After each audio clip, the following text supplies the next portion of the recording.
Engkau tahu Tuhan bahwa kami menerima banyak kesulitan, banyak tantangan Tuhan, tetapi kami mau berkata dengan iman bahwa sekali Yesus tetaplah Yesus di dalam perjuangan kami dalam dunia ini. Kami mengerti Tuhan, kami adalah anak-anak Allah dan kami sementara di dunia ini Tuhan. Oleh karena itu Tuhan, kami meminta pertolongan-Mu Tuhan pada pagi hari ini untuk melalui firman-Mu Tuhan yang melalui hamba-Mu sampaikan ini Tuhan, kami boleh kuat untuk mempertahankan iman kami pada nanti kesudahannya Tuhan Yesus akan datang menjemput kami. Di dalam nama Tuhan Yesus Kristus kami minta pertolongan Roh Kudus untuk memberikan kekuatan hati kami mau dibukakan, hati kami yang keras mau dilembutkan hanya oleh karena kuasa karunia-Mu Tuhan. Terima kasih Tuhan, kami mengucap syukur di dalam nama Tuhan Yesus Kristus kami berucap syukur, haleluya, amin. Shalom, silakan duduk Bapak Ibu semua. Terima kasih, Tim Preparation Worship, haleluya. Lagunya nggak janjian ya, tapi mungkin dari worship leadernya udah tahu temanya, tapi ya, belum ya, haleluya. Demikianlah saya, Bapak Ibu boleh kasih kesaksian bahwa roh kita itu harusnya sama, amin. Berasal dari roh Tuhan. Jadi kalau roh Tuhan itu satu, jadi roh kudusnya satu, bukan roh kudusnya saya, roh kudusnya Bapak Ibu berbeda sama, satu. Jadi hikmatnya pun juga satu. Jadi kalau Tuhan mau berbicara kepada satu orang, pasti juga akan berbicara kepada orang yang sama melalui perantaran firman Tuhan dan hikmatnya sama. Dan pagi hari ini saya bisa saksikan hal itu terjadi.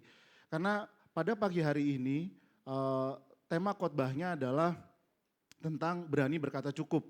Cukup itu definisinya banyak. Mungkin bisa ditampilkan ya multimedia. Nah ini biar Bapak Ibu bingung kenapa gambarnya ada segala macam ini. Saya ketika ketik kata cukup di Google keluarnya ini, kecukupan angka gizi. Ya sebentar lagi mau ada program makanan, saya bukan makanan gratis sebenarnya, makanan tambahan. Bapak Ibu doakan betul ya, karena butuh hikmat yang sangat besar untuk memberikan makan. Karena Tuhan Yesus sendiri mencontohkan untuk memberikan makanan pada waktu itu, 5.000 orang laki-laki belum termasuk perempuan dan anak-anak, itu semua dimulai dengan mengucap syukur dan berdoa. Nah oleh karena itu kita sebagai anak-anak Allah, apapun yang terjadi, apapun masih belum hidup benar ya Bapak Ibu saudara-saudari semua di sini, tetaplah untuk berusaha hidup benar dan hidup kudus di hadapan Tuhan. Karena kita adalah anak-anak Allah. Jadi kalau anak-anak Allah tugasnya selama di dunia ini bukan ngikutin dunia, tetapi berdoa buat dunia ini supaya ketika kita nanti pada waktunya diangkat sama Tuhan, bersama Tuhan Yesus, kita sudah mengoptimalkan kondisi dunia ini. Salah satunya ya program makan gratis ini. Saya nggak berbicara politik Bapak Ibu, tetapi ada suatu hal yang besar sebenarnya yang harus kita doakan. Itu ya Bapak Ibu ya. Baik, Bapak Ibu semangat pagi hari ini. Siapa yang telah menerima jamahan Tuhan dan berkat Tuhan selama 1 minggu ini? Ya, bagi yang belum, Tuhan akan berikan jamahan ya.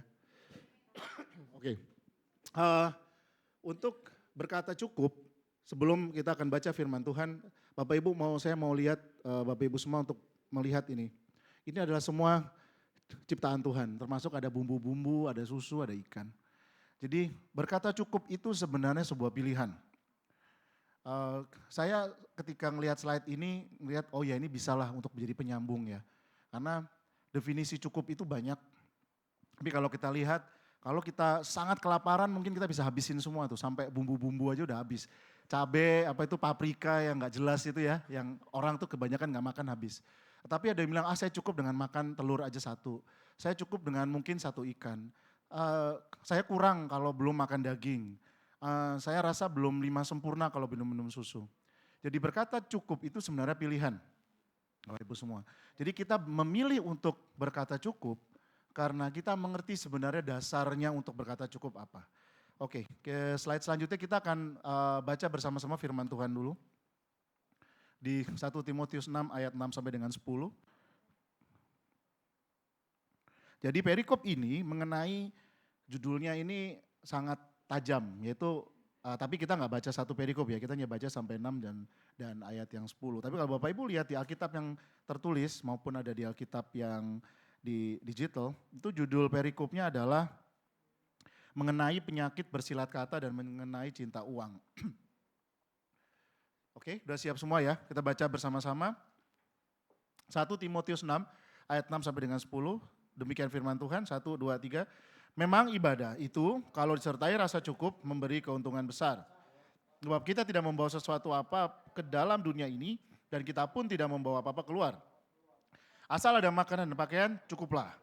Tetapi mereka yang ingin kaya terjatuh dalam percobaan, ke dalam jerat, dan ke dalam berbagai-bagai nafsu yang hampa, dan yang mencelakakan, yang menenggelamkan manusia ke dalam keruntuhan dan kebinasaan. Karena akar segala kejahatan ialah cinta uang. Sebab oleh memburu uanglah beberapa orang telah menyimpang dari iman dan menyiksa dirinya dengan berbagai-bagai. Amin, demikian firman Tuhan. Oke, kita ke next slide ya. Bapak Ibu, hari ini mungkin gaya penyampaian firman Tuhannya kayak kuliah. Gak apa-apa karena memang saya basicnya dosen. Oke, next slide. Jadi Bapak Ibu akan saya ajak untuk mengerti firman Tuhan dari setiap kata per kata. Ini terbagi menjadi 2 segmen. Saya renungkan adalah segmen di ayat 6 sampai 8 dan segmen 10 sampai 11. Segmen ini sebenarnya satu perikop, lebih besar lagi mulai dari ayat 2. Tetapi dari bacaan kita pada pagi hari ini kita mau bagi 2 dulu supaya Bapak Ibu gak bingung dan pesan Tuhan benar-benar bisa tersampaikan. Jadi begini, yang pertama adalah dari Matius 6 sampai 8 ini ada 3 poin. Ini bukan kata-kata ayatnya ya, tetapi ada intisari dari ayat itu. Yang pertama ada ibadah, ada rasa cukup, ada keuntungan besar. Nah, berbicara keuntungan is all about cuan. Nah, tapi maksudnya Tuhan bukan keuntungan secara materi. Ada juga poin berikutnya adalah kita tidak bawa apapun ke dunia. Ini seringkali terjemahkan sebagai lahir dalam kondisi telanjang, pulang nggak bawa apa-apa. Pulangnya nggak telanjang ya, pasti kan pakai baju ya. Saya belum pernah lihat orang meninggal telanjang, belum pernah. Masuk peti soalnya bajunya bagus gitu. Jadi pengertian hikmatnya jadi kita, yang berikutnya adalah itu ayat yang ke-7, kita tidak dapat ambil apapun. Ambil apapun itu maksudnya sebenarnya yang ada di dalam dunia ini secara ekstrimnya nggak bermanfaat buat Bapak Ibu. Yang ada dalam dunia ini ya. Tapi apa yang maksud dari firman Tuhan nanti Bapak Ibu supaya dapat pendahuluan. Yang ketiga, ini gede, makanan dan baju cukup. Dari yang 3 ini saya akan kupas satu persatu dengan cepat supaya Bapak Ibu dapat pesan Tuhan yang sangat luar biasa. Oke, ada 3 poin. Yang paling gede itu makanan baju cukup. Jadi nggak perlu yang lain-lain sebenarnya. Karena di kaitan sebelumnya adalah sebenarnya yang ada di dunia ini juga nggak berguna. Karena lahirnya pun nggak bawa apa-apa. Nggak ada yang lahir di sini tiba-tiba, Mama, saya bawain rumah. Ini, loh kok rumahnya bentuk apa? Bentuk kunci. Nggak ada. Bayi keluar membawa biaya. Biasanya gitu, membawa biaya tagihan. Tapi itu sebagai intermezzo. Oke, next. Kita maksud yang pertama dulu, next slide. Nah, ibadah ini saya sebenarnya juga awal-awal juga paham apa ya maksudnya ibadah serta rasa cukup. Apakah ya Tuhan cukuplah ibadah 1 kali seminggu. Ya cukuplah, gak perlu ibadah 2 kali. Mungkin kedepannya Pak Gembala bisa sampai 5 kali ya. Nanti ibadah 5 kali tuh, 1, 2, 3, wah itu baru cukup. Ternyata yang dimaksud dengan ibadah di dalam bahasa aslinya itu berasal dari bahasa Yunani, eusebeia.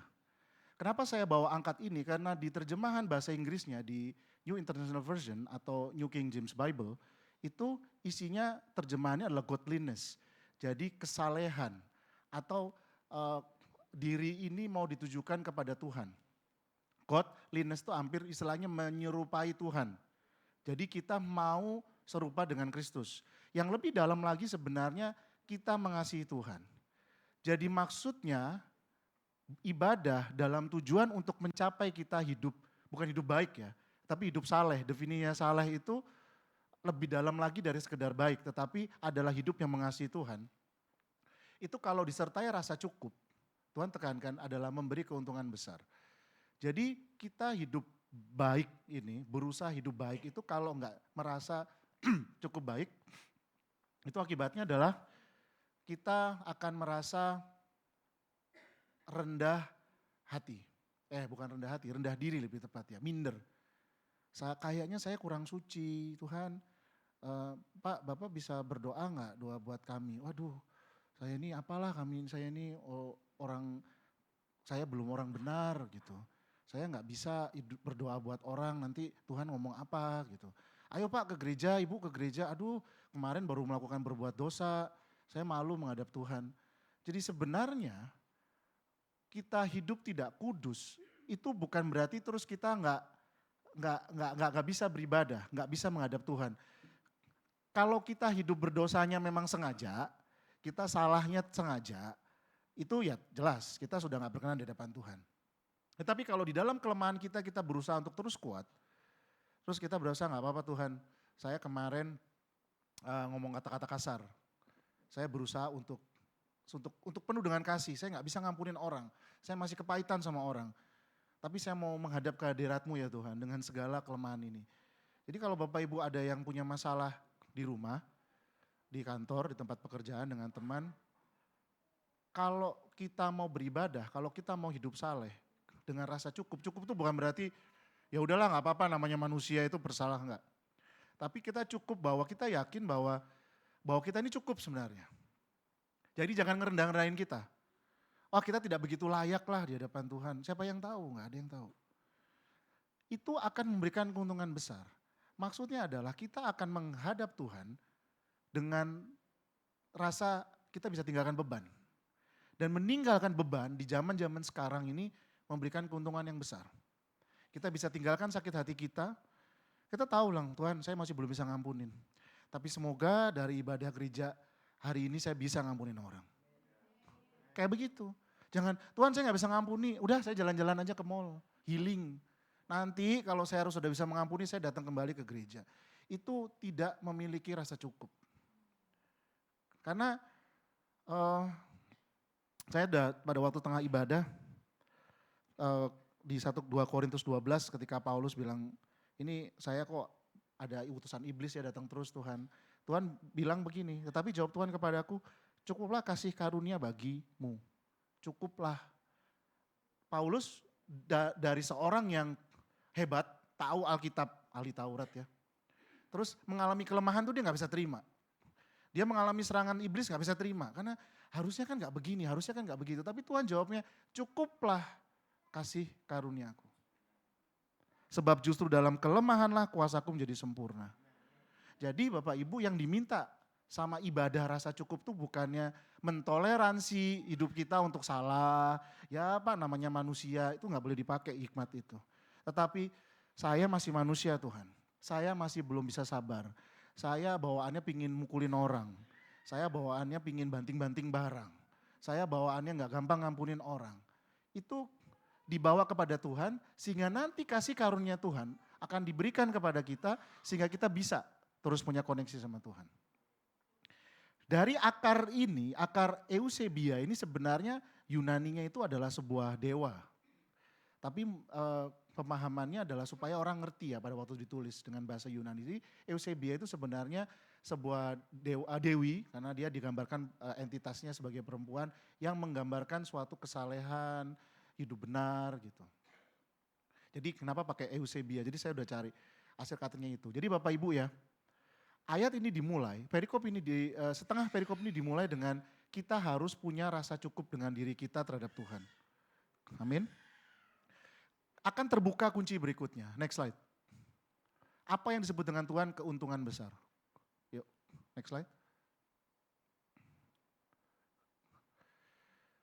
Keuntungan besar itu cenderung adalah kita bawa sesuatu. Tapi di ayat berikutnya adalah sebab kita tidak membawa sesuatu apa ke dalam dunia dan kita pun tidak akan bawa apa-apa keluar. Jadi kalau kita cukup dengan Tuhan, Tuhan saya lemah, Tuhan saya gak kuat. Kita akan berpikir saya lahir kondisi gak bawa apa-apa. Kalau sampai detik ini saya Bapak Ibu ya dan saya juga mengukur tidak punya apa-apa, karena tidak punya apa-apa itu definisinya lain. Saya gak punya hal yang bagus, padahal misalnya saya bilang gitu ya, padahal saya punya Alkitab. Tapi kadang-kadang saya gak menyadari bahwa Alkitab ini sebenarnya tidak ada duanya dibandingkan dengan apapun yang ada di dunia ini. Aduh saya ini orang gak punya. Saya selalu bilang kalau ketemu sama orang begitu, gak punya ya. Saya tanya, pernah ketemu gak orang gak punya tangan? Pernah ketemu gak? Saya pernah Bapak Ibu operasi, kakinya orang terpaksa harus dipotong tek gitu karena penyakit. Saya mikir, jadi itu menguatkan hati saya ketika ada orang, aduh saya ini apalah Pak, saya orang gak punya. Jangan pernah berkata begitu. Kalau nggak punya, itu nggak punya apa ya, nggak punya nafas tuh juga nggak punya. Nggak punya tangan tuh nggak punya. Kalau definisinya kita nggak punya itu adalah orang lain, udah jelas salah. Udah jelas salah. Saya harus mengatakannya supaya Bapak Ibu nggak bingung. Saya nggak mau pakai hikmat dunia. Kalau Bapak Ibu, iyalah kalau saya dibandingkan ini saya nggak punya. Contoh, misalnya saya dibandingin sama Pak Presiden. Pak Presiden punya mobil namanya Maung, saya nggak punya. Saya terus nyebut, ya maklum Pak Presiden saya orang nggak punya. Loh, tapi ketika Bapak kan dibandingkan ini. Ketika kita membandingkan terus. Akibatnya keluarlah tadi hikmat. Bapak Ibu masih punya tangan nggak? Masih punya kaki nggak? Bisa jalan nggak? Ya sudah, jangan ngomong nggak punya. Karena nanti dibandingin lagi sama orang nggak punya tangan. Orang nggak punya tangan dibandingin lagi orang nggak punya kaki. Jadi kalau kita terus membandingkan, ayat ini berbicara. Jadi kalau kita nggak bawa sesuatu ke dalam dunia, jadi jangan berpikir apa yang ada di dunia ini kita perlu bawa. Kalau Tuhan kasih rumah, puji Tuhan. Tuhan belum kasih rumah, terpujilah nama Tuhan. Kalau Tuhan kasih berkat anak, puji Tuhan. Kalau Tuhan belum kasih berkat anak, terpujilah nama Tuhan. Berkatanya begitu. Terpujilah nama Tuhan. Sebab kita tahu sekarang bahwa Tuhan turut bekerja dalam segala sesuatu mendatangkan kebaikan. Bagi setiap orang yang mengasihi Allah, yang terpanggil sesuai dengan rencana Allah, titik. Jadi apapun yang terjadi tadi kan, apapun yang terjadi. Tetap Yesus. Janji Tuhan, saya berdoa Tuhan penuh ini, belum. Terpujilah nama Tuhan. Karena ini di 1 Korintus 15 saya tulis di sini supaya Bapak Ibu gak bingung cari di Alkitab. 51 ayat 52, ini potongannya. Tetapi kita semuanya akan diubah dalam sekejap mata pada waktu bunyi nafir yang terakhir.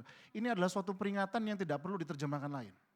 Jadi artinya kita di dunia ini sebagai anak Allah cuman sementara.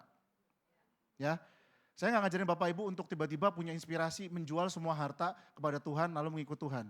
Itu pun butuh hikmat. Tetapi apapun standar Bapak Ibu sekarang, pindahkan ke standarnya Tuhan. Apa yang saya terima merupakan berkat dari Tuhan. Apa yang saya tidak terima juga berkat dari, dah. Simple. Tuhan saya minta A, Tuhan belum penuhi, terpujilah nama Tuhan. Nggak perlu lagi tambah doa, ya mungkin belum waktunya, apapun itu serahkan sama Tuhan. Kalau hati-hati kalau kita berdoanya pakai ada tambah-tambah, jangan-jangan hati kita yang nggak beres. Contoh, pada waktu itu, Tuhan saya gitu, Tuhan saya ini ingin masuk sekolah kedokteran, karena saya ingin menolong orang banyak. Itu benar Bapak Ibu, cuman satu itu. Kalau Tuhan tidak kasih saya masuk sekolah kedokteran, ya sudah saya mungkin yang lain, apa dagang kayak apa kayak gitu. Dan saya kasih kesaksian buat banyak orang, pada waktu itu saya bukan orang yang sangat rajin dalam persekutuan, pada waktu di usia muda. Tapi ternyata doa itu adalah doa yang sangat manjur. Kalau itu tidak dipenuhi, ya sudah saya akan cari yang lain. Jadi Bapak Ibu kalau punya keinginan, terutama yang berkaitan dengan materi dunia, selalu berhati-hati ya. Karena sebenarnya itu tidak ada gunanya yang di dunia ini kita minta. Tetapi kalau kita minta Tuhan, saya pingin punya mobil 10. Wih buat apa? Kan gak bisa nyetir mobil 10-10-nya. Saya mau sewain, kalau perlu saya akan jemput jemaat-jemaat yang jauh. Dan saya akan paksa dia. Jadi gak ada alasan, hujan Pak, gak ada angkot, enggak saya jemputin. Karena saya punya mobil 10. Terpujilah nama Tuhan. Dan kalau Tuhan menilai itu mendukung pelayanan Tuhan, ya saya nggak tahu itu kedaulatan Tuhan. Tetapi kalau semuanya untuk diri sendiri, ya pada semuanya akan selesai kok. Jadi nggak usah ngurusin terlalu banyak dunia. Pekerjaan juga begitu. Saya mau pindah pekerjaan lebih gaji besar, lebih ini doakan. Karena belum tentu pekerjaan yang besar menghasilkan uang yang banyak, terus uang itu jadi berkat. Dari satu ayat ini udah bicara banyak Bapak Ibu. Makanya saya model kayak kuliah. Supaya Bapak Ibu saudara-saudari ngerti. Bahwa kita itu nggak akan bawa apa-apa kok dari dunia. Ya. Dan kalaupun meninggal, pakai jas rapi, kan yang dilihat. Emang yang meninggal, wah jas gua dibawa. Kita nggak beriman begitu kan Bapak Ibu ya. Itu yang paling sederhana contohnya. Ya, jadi apa yang Bapak Ibu alami, kerjakan sekarang mulai fokuskan kepada Tuhan. Tapi hati-hati jangan terus, kayak tadi, saya jual semua harta saya. Gak apa-apa kalau Tuhan memang nyuruh begitu gak apa-apa. Tapi kalau belum jangan coba-coba. Doanya begini, Tuhan dari apa yang saya miliki, apa yang Tuhan mau. Dan dari apa yang tidak miliki, Tuhan cukupkan. Amin. Pesan Tuhan sangat kuat, demikian. Next, yang ketiga. Asal ada makanan dan pakaian cukuplah. Demikian firman Tuhan di Matius 6 ayat 25. Hidup lebih penting daripada makanan, tubuh bukan pening ya, penting daripada pakaian. Tuhan mengajarkan bahwa makanan dan pakaian itu basic. Orang makan ya untuk hidup, makan dan minum. Pakaian supaya nggak kedinginan. Di Timur Tengah di sana ada panas ada dingin. Itu cukup sebenarnya. Karena selebih-lebihnya itu ya tidak ada lebih daripada berkat dan kasih karunia Tuhan. Jadi artinya kalau Bapak Ibu sekarang saya punya makanan, punya baju, punya ya, di sini pasti punya baju. Kalau punya lebih dari itu berarti maksudnya adalah untuk Tuhan. Bukan untuk Tuhan terus, wah saya jual nih HP. Terus Pak HP-nya kemana? Sudah saya jual untuk Tuhan. Loh berarti gak punya HP terus hubungin gimana? Bukan secepat itu, tetapi saya punya HP untuk apa? Untuk mencatat firman Tuhan. Untuk baca renungan, ada renungan bagus di capture. Saya sangat terberkati Bapak Ibu sharing ke temennya.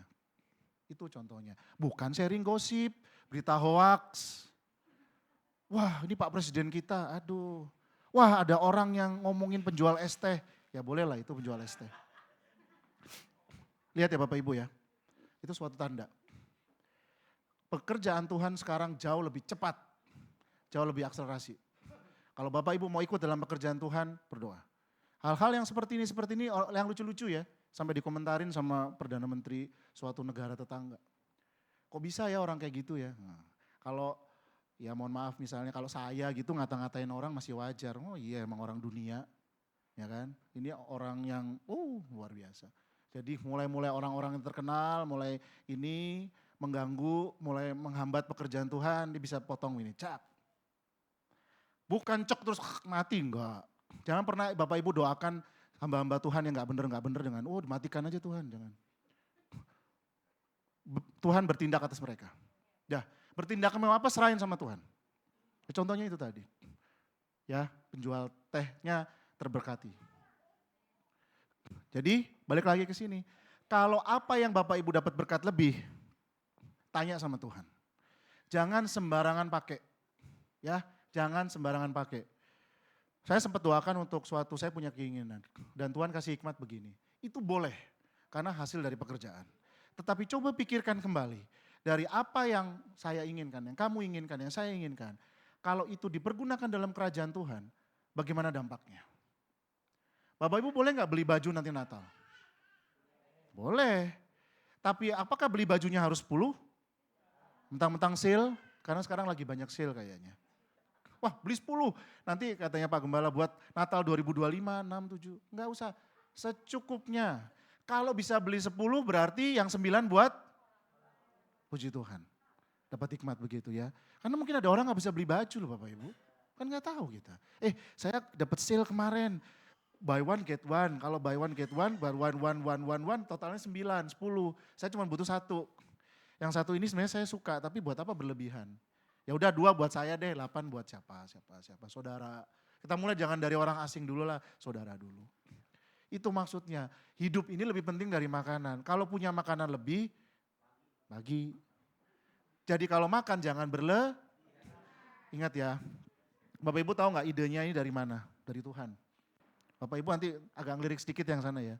Tuhan itu lahir di Palungan, bukan di Spring Bed. Bukan di hotel bintang 5. Bahkan ini ruangan pun bukan, mending di rumah gitu. Tidak ada bayi lahir yang saya tahu, itu lahir di kandang gak ada. Saya dengar salah satu khotbah dari hamba Tuhan, iya ya benar juga, paling lahir di rumah kan. Ya sederhana rumah itu nanti di rumah. Jadi Natal bukan masalah pesta pora Bapak Ibu ya. Jangan buang makanan. Jangan pesan makanan berlebihan. Kalau makanan berlebihan, potong, bagi segera sebelum mulai acara makan. Saya harus berbicara begitu karena ini secara pribadi ya. Firman Tuhan sih ya jelas, hidup lebih penting dari makanan. Jadi tolong makan jangan berlebihan. Wah dapat 10 kue, 1, 9 untuk? Ya puji Tuhan, nyampe pesannya ya.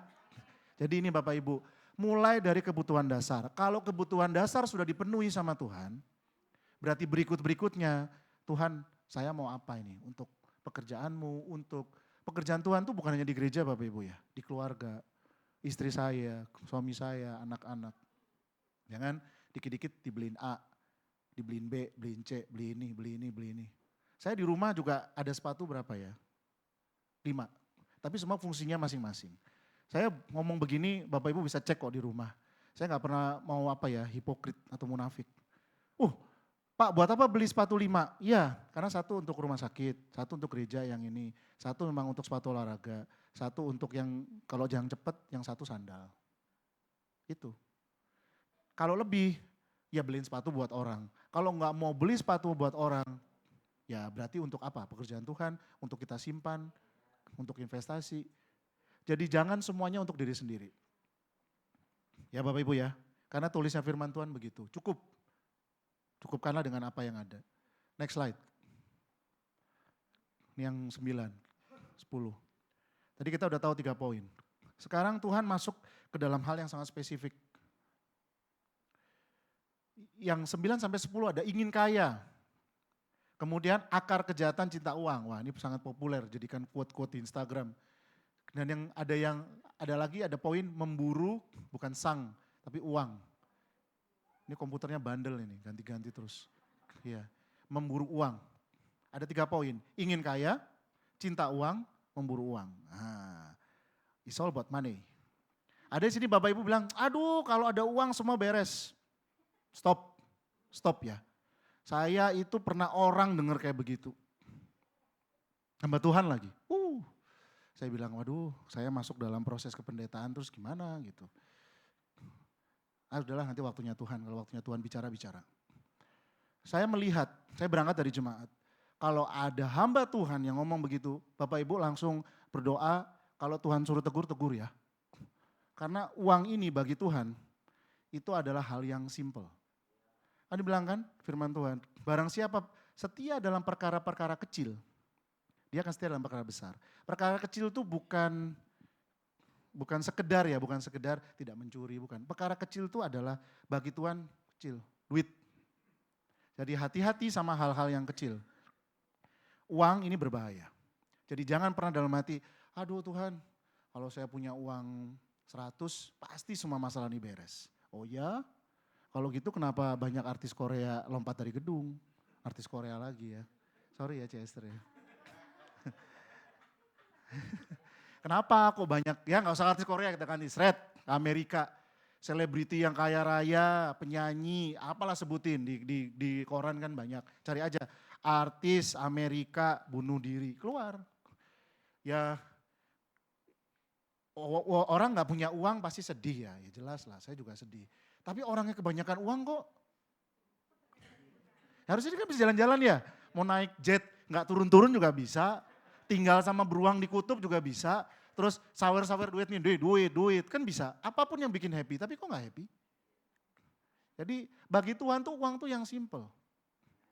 Tetapi damai sejahtera, sukacita, kasih karunia itu jauh lebih penting.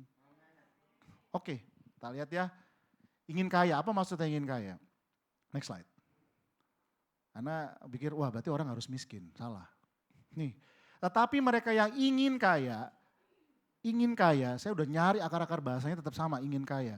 Terjatuh dalam percobaan, ke dalam jerat, dalam berbagai-bagai nafsu yang hampa, mencelakakan, tenggelam, runtuh, binasa.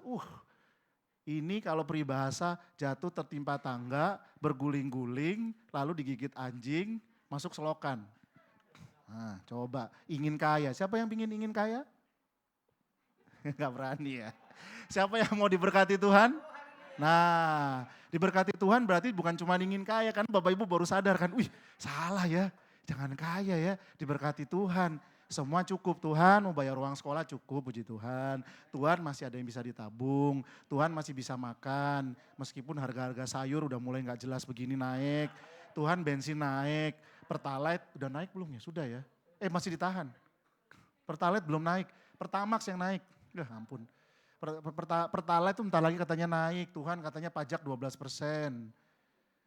Apalagi yang mau naik lagi ya Tuhan, listrik katanya mau naik.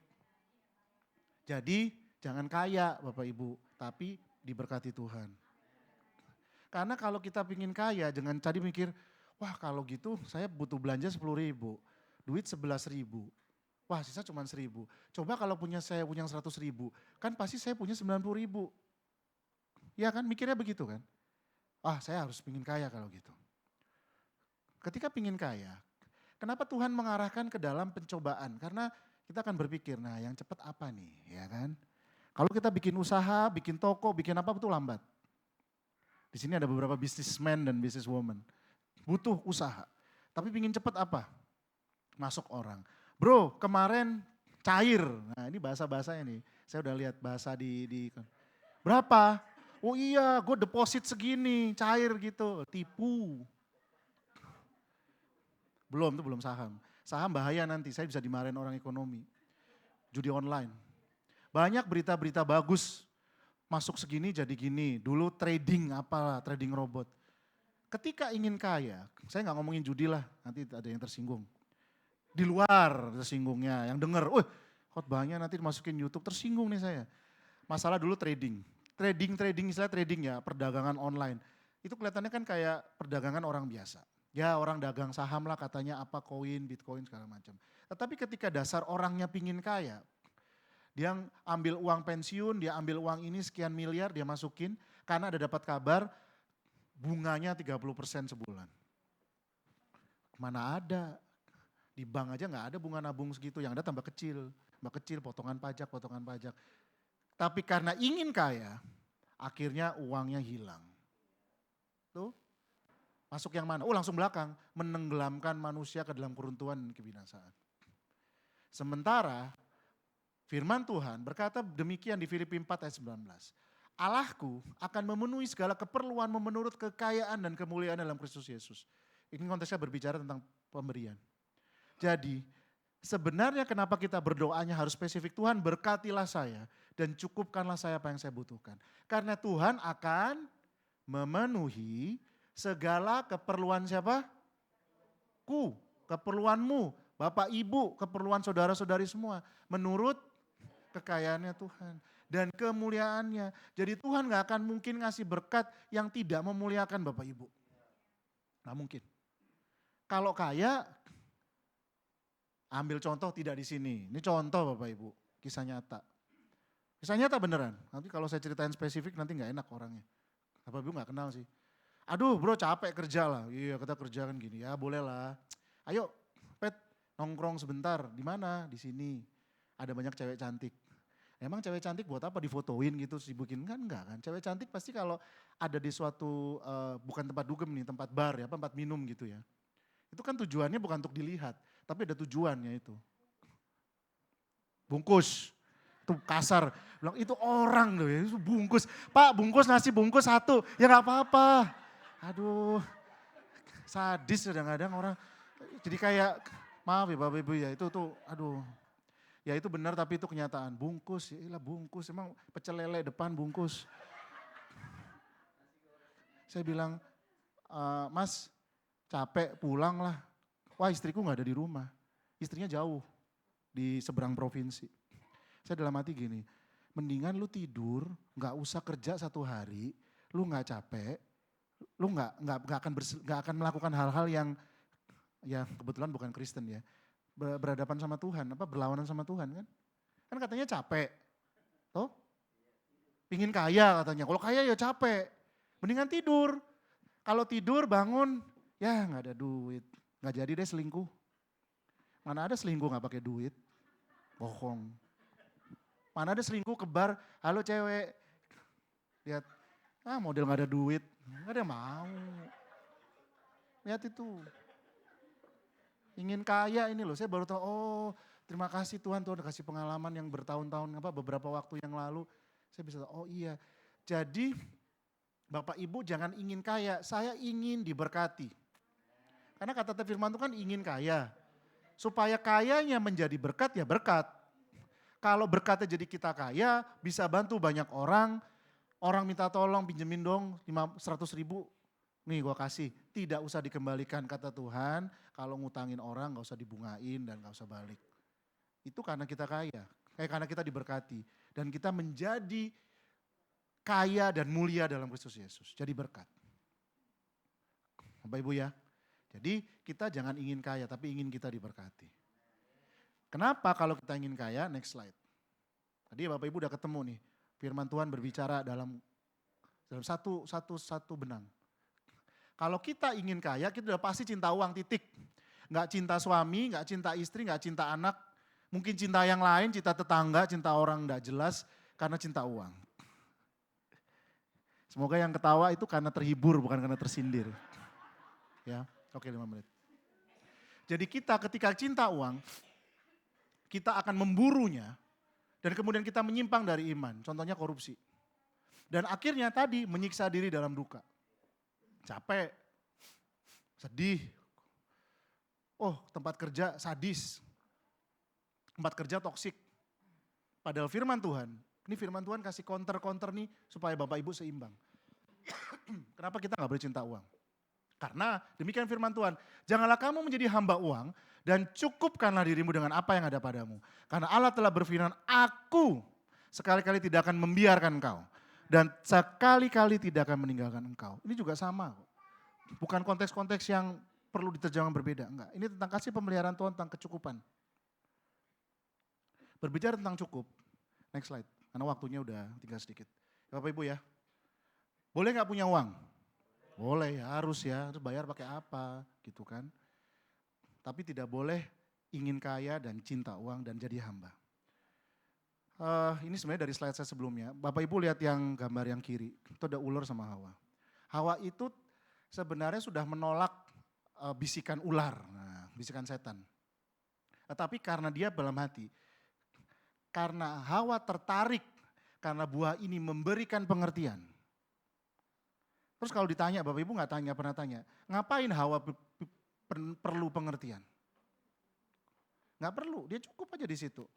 Tapi dia merasa nggak cukup. Saya itu kayaknya cuma makan buah-buahan tidur, makan buah-buahan tidur, nggak cukup. Saya perlu pengertian, sehingga seperti Allah. Bapak Ibu, setiap hati kita itu pinginnya lebih. Ya pasti kok, saya juga sebagai manusia lebih. Lebih apa. Tapi saya kembalikan Tuhan, apakah kalau saya lebih, ini lebih, itu, apakah saya akan lebih baik? Bapak Ibu juga tanyakan masing-masing. Apakah punya uang 10.000 dengan 100.000 akan lebih baik dengan punya uang 100.000? Jawabannya iya dan tidak, benar ya dan tidak, tergantung hatinya mau kemana. Tapi ketika hatinya seperti Hawa, diciptakan difirmankan Tuhan dalam Kejadian 3, karena dia pingin punya pengertian, akhirnya manusia jatuh dalam dosa. Kita kembali lagi gak berdebat, kalau gak ada Hawa gini kita gak begini, enggak.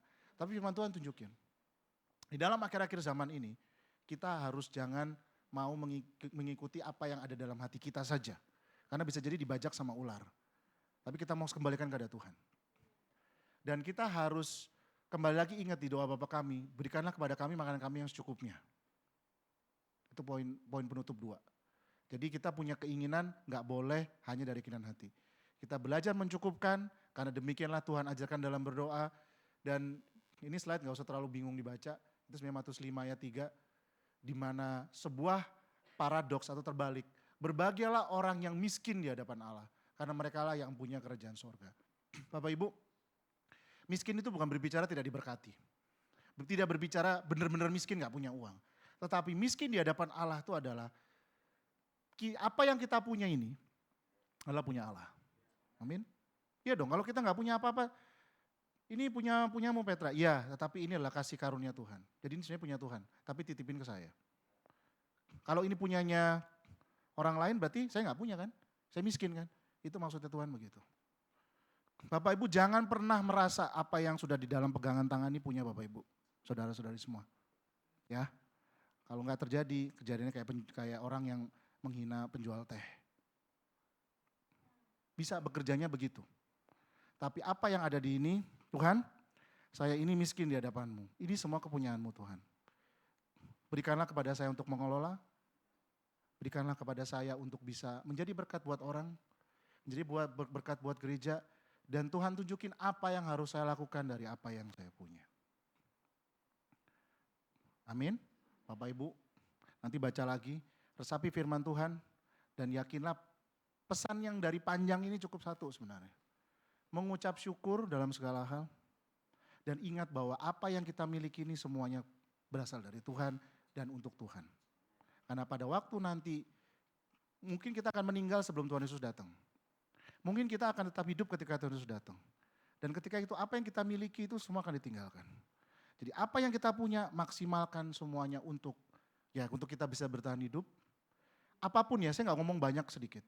Dan untuk kemuliaan Tuhan. Mari Bapak Ibu kita tunduk dalam doa, kita bangkit berdiri.